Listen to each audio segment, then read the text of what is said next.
कैलालीमा डुबिरहेका एक युवकको सकुशल उद्धार। नगर प्रमुख सुशीला साईको पहलमा उक्त व्यक्तिलाई मानव सेवा लम्कीमा राखियो। नमस्कार, म कमल प्याकुरेल। कैलालीमा एक डुबिरहेका व्यक्तिको सकुशल उद्धार गरिएको छ।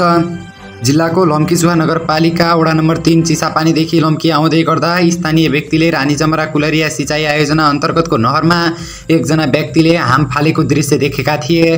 स्थानीय प्रत्यक्षदर्शी र इलाका प्रहरी कार्यालय चिसापानीको सक्रियतामा ती व्यक्तिलाई सकुशल उद्धार गरिएको छ।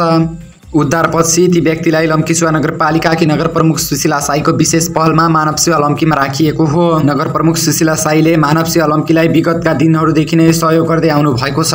उद्धार गरिएको व्यक्ति मानसिक सन्तुलनमा केही समस्या रहेको बुझिएको छ। उहाँको नाम अमन बर्मन, उमेर 27 वर्ष, स्थायी ठेगाना बङ्गलादेश भएको जानकारी प्राप्त भएको छ।